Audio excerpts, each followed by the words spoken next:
ದೇಶವ್ಯಾಪಿ ನಡೆಯುತ್ತಿರುವ ನಶಾಮುಕ್ತ ಭಾರತ್ ಅಭಿಯಾನ ಅಂಗವಾಗಿ ಕರ್ನಾಟಕ ರಾಜ್ಯ ಕಾನೂನು ಸೇವೆಗಳ ಪ್ರಾಧಿಕಾರ KSLSA ಹಾಗೂ ಬೆಂಗಳೂರು ನಗರ ಜಿಲ್ಲಾ ಕಾನೂನು ಸೇವೆಗಳ ಪ್ರಾಧಿಕಾರ DLSA ಸಂಯುಕ್ತವಾಗಿ ಪರಪ್ಪನ ಅಗ್ರಹಾರ ಸರ್ಕಾರಿ ಹಿರಿಯ ಪ್ರಾಥಮಿಕ ಶಾಲೆಯಲ್ಲಿ ಮಾದಕ ವಸ್ತುಗಳ ದುಷ್ಪರಿಣಾಮಗಳ ಕುರಿತು ಜಾಗೃತಿ ಕಾರ್ಯಕ್ರಮವನ್ನು ಆಯೋಜಿಸಿತು. ಈ ಕಾರ್ಯಕ್ರಮದಲ್ಲಿ ವಿದ್ಯಾರ್ಥಿಗಳಿಗೆ ಮಾದಕ ವಸ್ತುಗಳು, ತಂಬಾಕು, ಮದ್ಯಪಾನ, ಇ-ಸಿಗರೇಟ್, ವ್ಯಾಪಿಂಗ್ ಸೇರಿದಂತೆ ವಿವಿಧ ರೀತಿಯ ವ್ಯಸನಕಾರಿ ಪದಾರ್ಥಗಳ ಬಳಕೆಯಿಂದ ಉಂಟಾಗುವ ದೈಹಿಕ, ಮಾನಸಿಕ, ಸಾಮಾಜಿಕ ಹಾಗೂ ಕಾನೂನು ಸಂಬಂಧಿತ ದುಷ್ಪರಿಣಾಮಗಳ ಬಗ್ಗೆ ಸಮಗ್ರ ಮಾಹಿತಿ ನೀಡಲಾಯಿತು.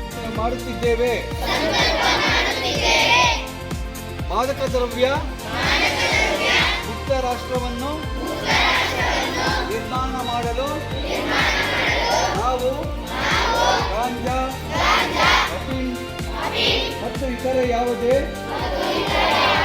ರೀತಿಯ ಮಾದಕ ವಸ್ತುವನ್ನು ಸೇವಿಸುವುದಿಲ್ಲ. ಮಾದಕ ದ್ರವ್ಯ